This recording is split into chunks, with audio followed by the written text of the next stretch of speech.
Hello everyone, it's time for a cozy story time. I'm going to tell you the tale of Kraig's internship with MTV. All the way back to the beginning of college, Buffalo State Film Arts major in Buffalo, New York. And this was a small program of like 12 people, different than the comms department, which is like 400 people. We were more writers, directors. I was going to be a director of photography. I was going to be a big movie person. And throughout college, as we were learning how to become filmmakers, they kept hammering into our brains. They're like, you need to get an internship at a major motion picture company, and that's how you're going to get a job and be a big, important movie person. So over and over again, they kept telling us, you need to get an internship. You're at a stupid, dumb state school. You're competing against Yale and Ivy League and private schools who have a ton of money, and they're going to beat you unless you do something dirty and out of left field. So the professors at my major, their big idea was to send out hundreds of envelopes. In an age where everyone was submitting applications for internships at Viacom, Lionsgate, Fox, all these different places, email, web form, submit, blah, blah, blah. We were going to hand address all of these envelopes and put pieces of paper in these pieces of paper and send them to them. But you're also wondering, Kraig, how do you know where to send these? That's why we were instructed to buy Hollywood Creative Directory, I think it was called, pretty much yellow pages that doxed all of the industry people, names, phone numbers, addresses. Everyone was in this thing. It was really thick. We found and highlighted the targets. We made our envelopes, and then I think I did like 70 envelopes, way less than the 400 to 500 that we were instructed. You know, we sent these out, and I think I got some responses, but can't even remember right now. So lo and behold, after sending out this massive spam campaign, I got an internship at Viacom, MTV to be specific. So over the spring semester, 8 television film arts majors, including myself, are all interning within Viacom companies like Comedy Central, Nickelodeon, and MTV. They were like, you have to go to LA or New York. I settled for New York because, hey, I'm a New Yorker. So I got an apartment and I went there during my spring internship for college credit. It was an interesting commute, because I was living off the L in Brooklyn, because that's where my only friends were that I knew, in this really crappy apartment with some other random people up on the 3rd floor. I remember like the locks were always a mystery. Like it was really hard to unlock the front door into this apartment every single time. Like sometimes you kind of figure it out and you're like, oh, it requires a jiggle like this every time. No, this was a mystery. It was like ever-changing. It was like the world's perfect lock. Even people who had the key cannot get in. But I digress. I commuted to Times Square and passed the same guy holding a sign that says, give me money for weed. So the weed sign guy, every single time I'd pass him twice because it was a commute, and he would always ask me for money for weed, and he never recognized me, which I'll give him that because there were like thousands of people passing every single day. But still, you know, I did that a lot. My tasks as an intern were to go and sit in a chair and watch some footage of shows like Made. I want to succeed. I want to be confident. I want to be somebody. And 10 on Top. That's right. The boys of Big Time Rush are helping St. Nick make wishes come true. And I think Teen Mom, I can't remember. They all kind of blurred together because a lot of them were just like teenage girls complaining about things. Along with our internships, which are usually 3 to 4 days a week, 8-hour days, we also have to take 2 classes, which equals out to be 2 3-hour classes per week. One is Business of Film with John Bobby, and the other one is Business of TV with Marcy Muley. We take both of these classes in an office space off of Broadway, down near Wall Street. and it's pretty much just like an empty classroom kind of office setting. And we get to talk about all the different activities and homework assignments that we have, but we also talk about living in the city. And I would transcribe, which means I would watch the raw footage from these camera people. I never knew their names.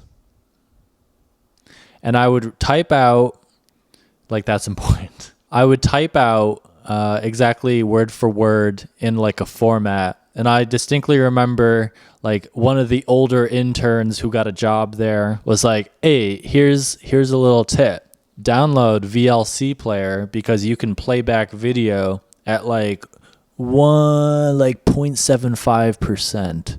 That way you can listen without pausing the video and just type as you go. Some people had to slow it down to like 0.5%, but that's like, you're a loser. I was a 0.75% kind of guy. But basically, for hours, we had headphones on with the other interns in this little booth of computers, and we would just be listening to raw footage of teens going,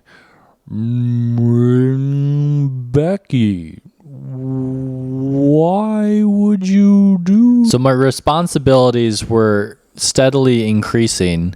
We would go on runs every so often, which meant you would take this thing to this person in this different place. Sometimes an editing company in like Chelsea area, Lower Manhattan, I don't know.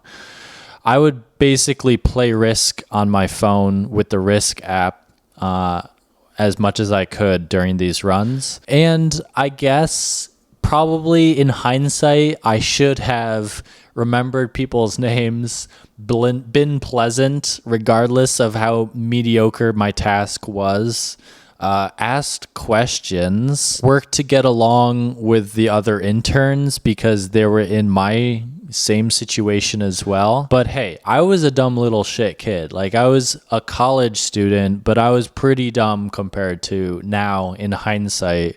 I was selfish, entitled. I was just like pissed that I had to do these stupid jobs. I wanted to be like making movies and making decisions. I didn't really have any good mentors. I probably did have good mentors, but I was such a little shit. I didn't listen to them or care. I wasn't smart enough to know that I wasn't smart enough. Throughout the internship, which I will state was unpaid, we had to keep a diary of like what we learned that day. So I would say like 4 days a week, we would do an 8-hour shift, and then we would have to write an entry for each of those days. What did you learn today? I'd be like, yet another day of transcribing. Our bosses at the different sections of the internship and shows would kind of put us on these little side quests that were meant to test if we were good people or if we should be hired, or pretty much to reinforce the fact that they didn't like us. They're like, well, this person did this. So I distinctly remember one of the first big important tests was like to go get these pens from this person and to bring them to this person. And I failed. As simple as it was to do something stupid like that. No, I had trouble finding the pens. I had to ask this other person there where the pens were. When I finally got the pens, they weren't the right pens. And when I brought them to the person, I was just like, meh. So big fat F for the pen mission. So this went on for a while, a lot of transcribing. We finally had like, maybe it was our mid-year review or towards the end. And I thought I was like good. I was doing everything they asked. I was showing up to work. I wasn't late. I'd never had any like big fiascos. Like I didn't crash a car or anything like that. So I showed up positive, expecting to be praised for my internshipness. But my boss, who was like a younger guy who had been working at MTV for a while, who was like, climbing the ranks and the ladders pretty quickly, pretty positive, well-liked dude, but so MTV it hurt. Would wear like the hat at the office, but like was an executive. Sat me down and kind of like his main question was, do you even want to be here? I think that's like word for word what he asked. And I was like, oh, yeah, I'm here. Like, what kind of question is that, dude?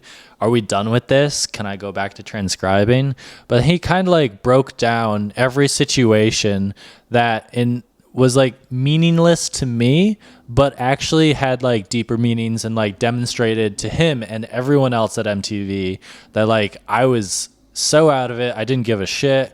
I was entitled. I was dumb, don't hire me, pretty much is what I was screaming through my actions. And it just like hit me. And I remember just thinking like, fuck, like I did not see this coming at all. Like this entire time has been meaningless.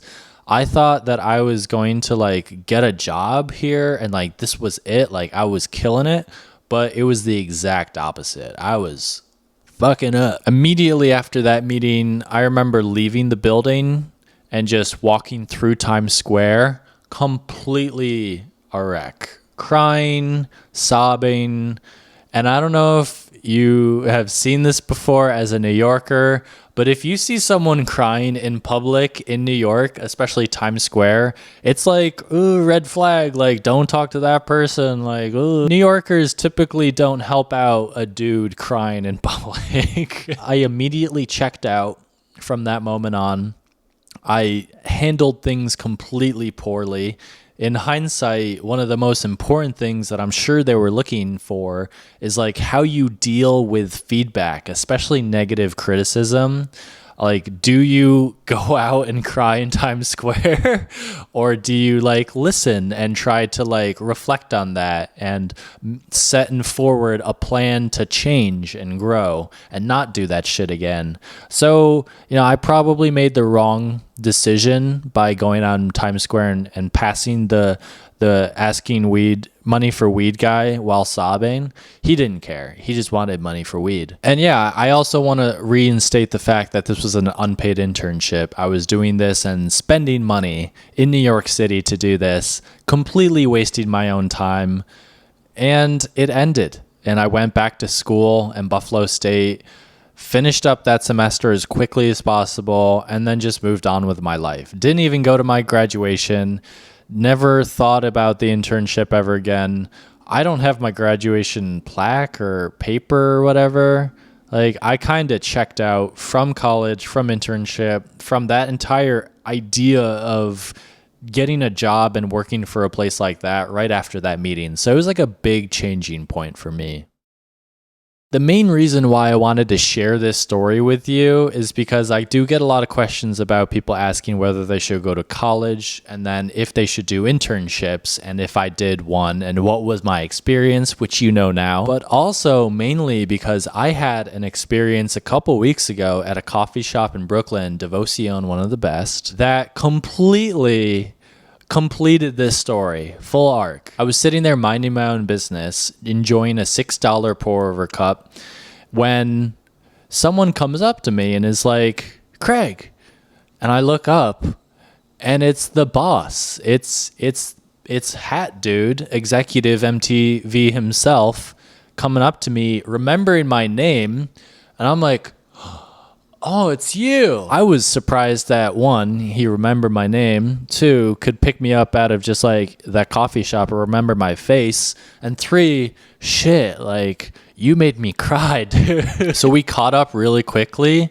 It turns out that he had been fired from MTV after, I think, 10 or 15 years. I can't remember what he said, but yeah, MTV and Viacom is like, just because the internet and YouTube and there's been like a shakeup and a lot of people have been fired, but like this was the first time he had not had that job for a while and he was going on a trip. And it was fascinating to hear that, especially since like I'm doing YouTube now. And he was like, what do you do? And I'm like, I do YouTube. And he's like, how do you make money doing that? The typical, you don't have a job kind of talk. So it was fascinating to see his perspective, the turn of events for him, the turn of events for me, and to just have that face-to-face talk that I never thought I would have. So that was just crazy. I guess I'll end this by saying that A couple years after my internship, MTV was sued for doing an unpaid internship. I think that's like illegal now. I'm not sure. But it was a class action lawsuit, and I did get some money back. Not a lot, but hey, money. So that's how that story ends. It eventually was not an unpaid internship. I completely failed and messed that up. Would I suggest people to go to college and do the same thing? In hindsight, I don't think you have to be like a YouTuber and do that stuff. I kind of wish I had just found a mentor who was like, took equity in my growth as a person and creator. I learned with YouTube, bought some equipment, and just started doing stuff myself. So, hey, MTV, right? And that's the story. Thank you so much for listening. All right, it's time to go eat some lunch. Peace. So for my internship with MTV's media production department, I work on the shows Made and 10 on Top. And pretty much, a lot of stuff I do is transcribing, which means typing up dialogue and screen direction for any footage that comes in.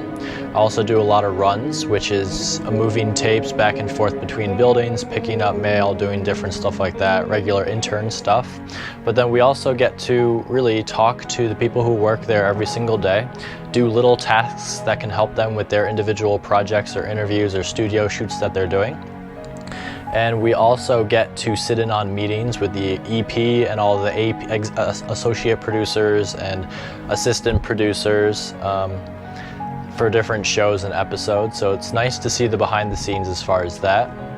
So I'd say half the experience of this entire semester in New York City is the New York City part. So living in this city, other than Buffalo, it's giving us a lot of experience of how to live on our own, but also how to network and I feel like really start our career in the film industry. Whether that's pre-production, ideas, screenwriting, or actual video production, there's plenty of opportunity here in the city, and it's really teaching us how to go out and get that ourselves instead of being handed it to us, having it handed to us. Blah.